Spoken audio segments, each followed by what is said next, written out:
So, friends, there's two things about me that I want you to know today. I don't really like church, and I don't know what salt tastes like. See, I had COVID 3 years ago, and, back before it was cool, and the original strain, you're welcome. And the only symptom I had that whole time was that I lost my taste. The smell never went away. But one day, I ate an Oreo, and I thought to myself, this must be a stale Oreo because it tastes kind of just like vaguely chocolatey, but not sweet. And then the next morning, Nicole made an omelet, and I was like, this just tastes vaguely like an omelet. This doesn't taste like an omelet. And then I realized, oh my goodness, I don't know if I'm tasting things. And I tried to just put a bunch of salt on my tongue, and it was nothing. Not even like a hint of salt. I mean, nothing. Here.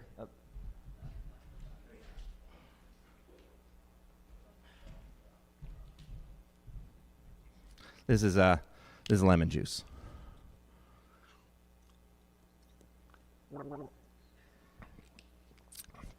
It tastes vaguely of lemon, but there's no sour. You ever drink white vinegar? For the folks at home?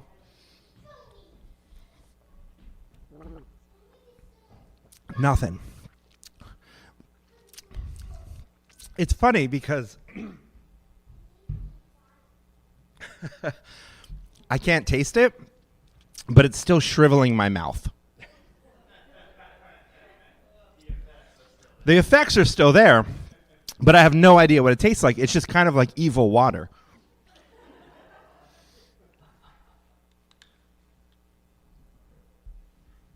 There's my party trick for you today. It's such a weird sensation, and for a while, difficult, a little depressing.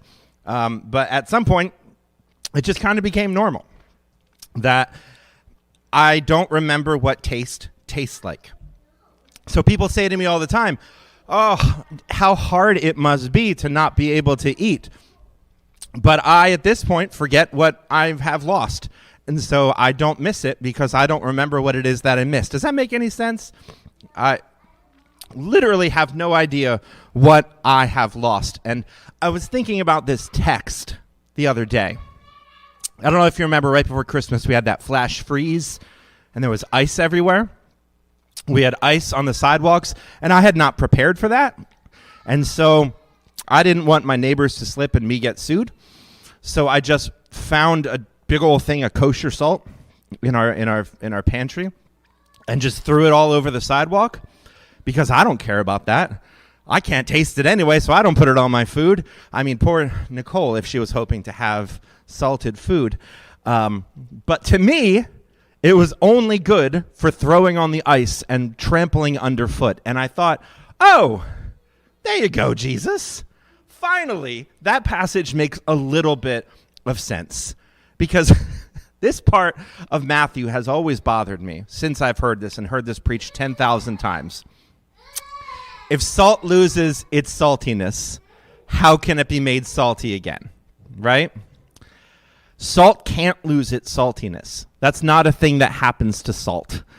And it's always bugged me that Jesus, this is one of your most famous illustrations, and it's really bad science. It doesn't actually work. But this year, it actually made sense to me. For the first time in my life, this very often preached passage made a little bit of sense to me. And it wasn't that the salt has lost its saltiness, as in you, good followers of Jesus, have lost your way and you need to be better Christians. It was that what use is salt if you can't taste salt? So maybe if we flip this passage around a little bit, what if we say, the church is the salt of the earth. But if people lose their sense of taste, what does it matter?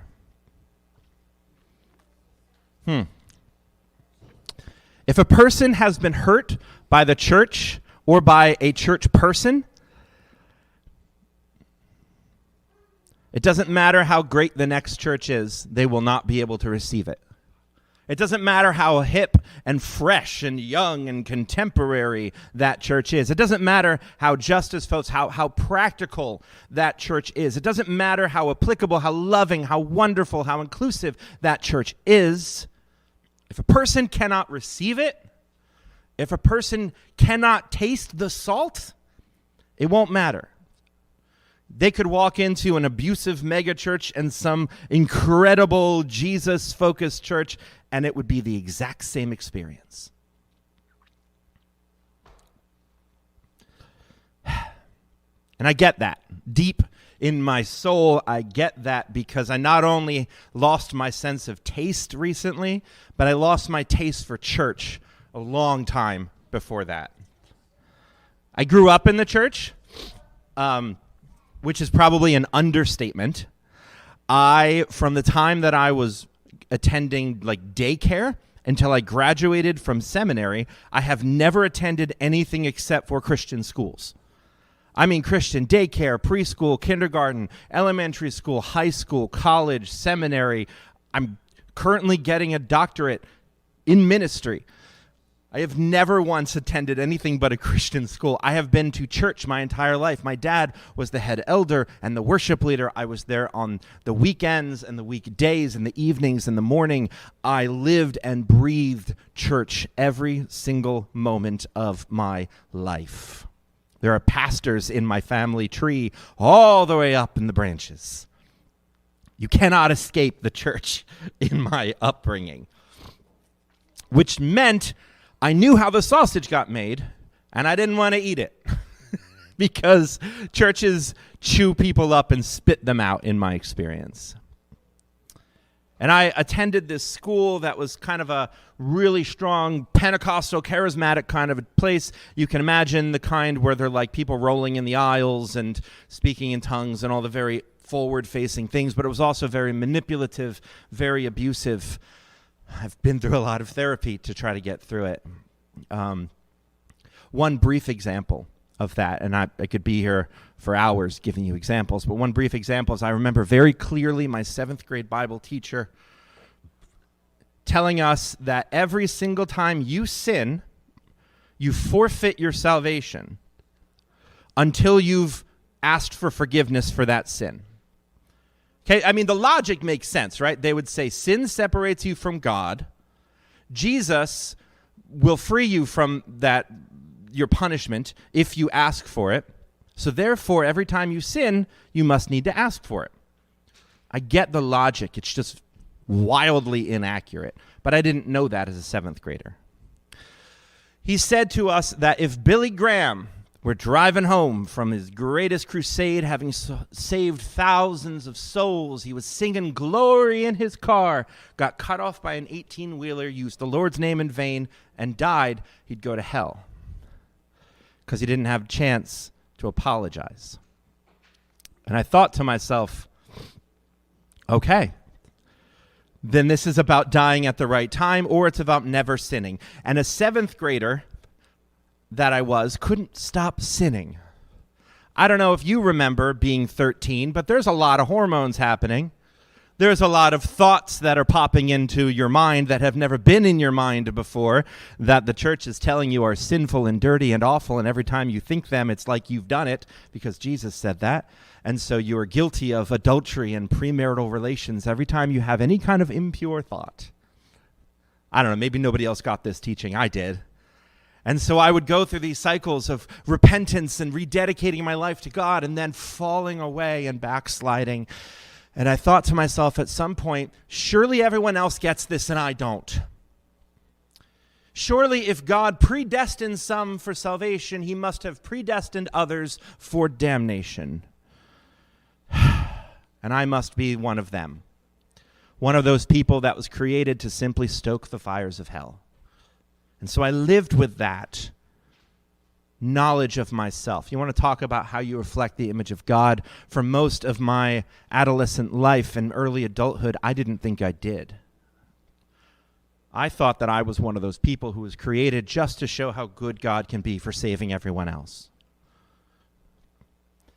And at no point was that ever corrected. I'll tell you my utter surprise at reading the book of Galatians in my mid-20s and realizing that it says the exact opposite of that. But I went off to college, and I had a very severe mental breakdown, spiritual breakdown. Again, that's a story for another day. Eventually admitted to myself that I was an atheist. I didn't actually believe any of this stuff. I'd been following it because it's the water I swim in, and if I were to admit I didn't actually believe in this terrifying God, then I would not have my family or friends or life anymore. But I admitted it one day when I was away. And it was the most freeing experience of my life. So freeing. It felt like those houses at the shore that are up on stilts to keep the water away? It felt like my house was one of those, and the wood stilts had been slowly decaying and breaking over the years, and instead of replacing them, I'd just been like painting over them and covering them up and putting duct tape on so nobody noticed, but the house was falling down. And so eventually I just decided to let it fall, and it was incredible. And I said, I will never go to church again. I am done with this whole thing. I am leaving this school. It's going to be wonderful. And that lasted a couple of months before I felt the presence of God for the first time in my life. Despite having been in church forever, I finally experienced that truth that transcends religion. And I was so excited, and I started learning for the first time, and I started reading scripture for the first time, and I started just exploding with this sense of gratitude. And the church that I had grown up in, that my grandfather had pastored before I was born, that I had spent my entire life in which I was the worship leader for the youth group, where I preached my first sermons, where the people encouraged me to go to school to become a pastor, where it was understood that I was going to go to seminary and come back and take over after that pastor retired, where I had been a leader and a beloved golden child my entire life. I went back to that church with this newfound enthusiasm for Christ and became an intern, a pastoral intern, to learn the ropes. And I preached a sermon in which I questioned the idea that we can't question doctrine. I didn't question any doctrines. I didn't say, hey, you think that we didn't let women be in positions of authority in preaching, but yet we let our worship leader, who was a woman, do all of the work behind the scenes of an associate pastor. I brought, and this was my final awful sin, I brought a copy of the Bhagavad Gita, which is a Hindu holy text, to a Bible study to show them how incredible it was, all of the parallels between this and the Bible verses that we were reading. And my very friends went to the pastor and said to him, we're not going to give to this church while this guy's on the payroll because he's a heretic and he's dangerous and he's leading people astray. So the pastor had a very difficult conversation with me in which I had to prove my orthodoxy. And then the elders essentially gave me an ultimatum that I would need to come before them for questioning or that I would need to leave. And so that church, which had fostered me from that point on, from that point my whole life, kicked me to the curb because I dared to question a few things. I didn't even get into what if hell isn't real? Woo, no. I was just like, why can't ladies do things? And that was enough. So I was done at that point. Maybe I was going to keep pursuing seminary, but I was not going to be a pastor because forget the church. And then I joined a church in Philadelphia in my mid-20s, and it was everything that I had hoped the church could possibly be. Filled with young people asking questions. It was a safe place to question any theology, any doctrine. Nothing was too sacred to be looked at in a different way. It was modern, it was contemporary, it was artsy. We wrote all of our own music. We've sung a few of those songs since we've been together. It was everything that I had hoped in a church. And I was there for years. It was the first time I actually felt like maybe a better church is possible. But it was also a church planting church who was very focused on meeting new people and making new congregations and spreading and expanding. The thought is, if you're not growing, you're dying. So when I told my pastor that I was leaving because I felt called to pastor this United Church of Christ congregation in Reading, my pastor told me in no uncertain terms, you're making a mistake, you're going backwards, and that was it. I was cut off. Cut off from all communications with people. Folks wouldn't respond to my emails or text messages. People wanted nothing to do with me. I was told by a leader in the church that if you're not a member or somebody who might become a member, they just don't have the time or energy for you because we're so focused on meeting new people and spreading the gospel, as it were. So as somebody who'd been hurt by the church, that confirmed the fact I was not a person there. I was a number. I was a resource. I was replaced in the way that a company might replace you when you leave. So that's great. So I don't like church. And I don't trust the church. And I don't like most church services, to be honest with you.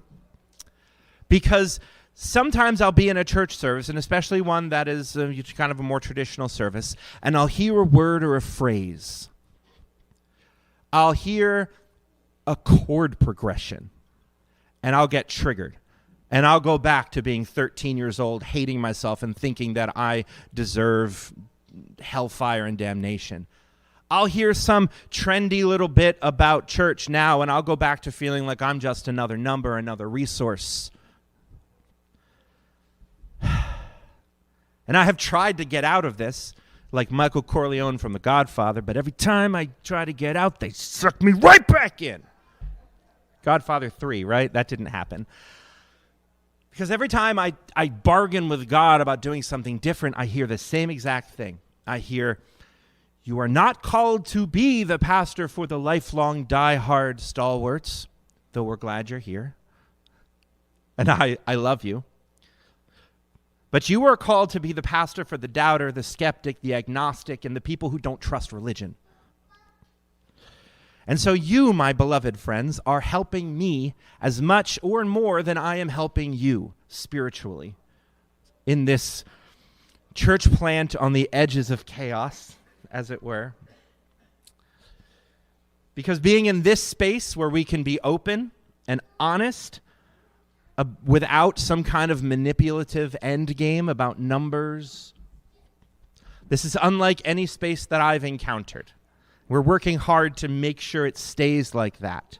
Because we're not trying to meet some kind of membership quota of lost souls or new members. So if you find that rubbing up against religion or religious people is just too much for you, that it's too hard, that it makes you sick, feel free to walk away. It's a great thing for a pastor to tell you, right? Feel free to leave. And we won't try to pressure you to come back. However, we will probably still bug you because we like you. But if you never come back to a worship service, we're not going to lose any sleep about your eternal soul. Because a place that is safe for those of us who have lost our taste for religion has to be a place that has an easy escape route. Because those memories of trauma, they will return. And sometimes it's just too much. So I want to give you all 3 encouragements, and then maybe we have just a minute of sharing any reflections very shortly that you have, since, of course, we got to bounce out of here. But I want to give you 3 encouragements here. First, if you have lost your taste for religion and the whole thing makes you nauseous, no matter how much you intellectually want to reconnect to a church, you are not alone. And chances are, if you fall into that category, you're probably not here right now. Chances are you're watching on YouTube or you're listening to the podcast because you want to connect from the edges, but just being in a place like this is just going to feel too icky. That's fine. You probably still have some internal work to do, and that's fine. You need to spend some time identifying your trauma and working through it, maybe professionally working through it. You may one day feel comfortable in a religious community, and you might not. But the divine love is not bound by church membership. So keep seeking after that divine love, and it will find you. Secondly, if you have done some of that internal work, or maybe it's been some time, and you are dipping your little toe back into religion, just a little bit, just to see if I can stomach it, that's incredible. And I want to applaud you. That is so brave to take that first step. That is a big deal. And to you, if and when you find yourself being triggered by those same things that set me off, well, I imagine they're different, feel free to take a step away. Literally, walk into the lobby. Take a walk. Or if you need to be away for a few weeks, that's great. That's fine. Please let us know, however, because this space, this family is full of oddballs and outcasts. And chances are, if you feel uncomfortable with something, someone else also feels uncomfortable with that thing. So stick with it, help us to work it out together, and help us to craft a community that is truly open to everyone who is on any stage of their faith journey. And finally, to those of you who still have a good taste for religion, you can just savor all the little individual flavors and distinctions of religion like you might a good steak. I don't know. I forget what steak tastes like. Think of a flavorful thing. I don't know. It's been a while. Your faith, while obviously not perfect, and you'd probably be the first one to say that, is so important for the rest of us. This is an important anchoring force for those of us who struggle with this kind of thing. So please don't get discouraged when you invite somebody to come out to a service and they say no, or they say, yeah, definitely, I'll get to that, but they're not going to do it. Or if they do come out once and then you never see them come back again. That is not on you. That is not something that you have done wrong. This is just really hard for some of us to get our church legs back. And for all of you, whether you are in this room now or watching or listening some other time and place, thank you for going on this adventure with us. We may not have a map for this journey, but God knows we are not lost.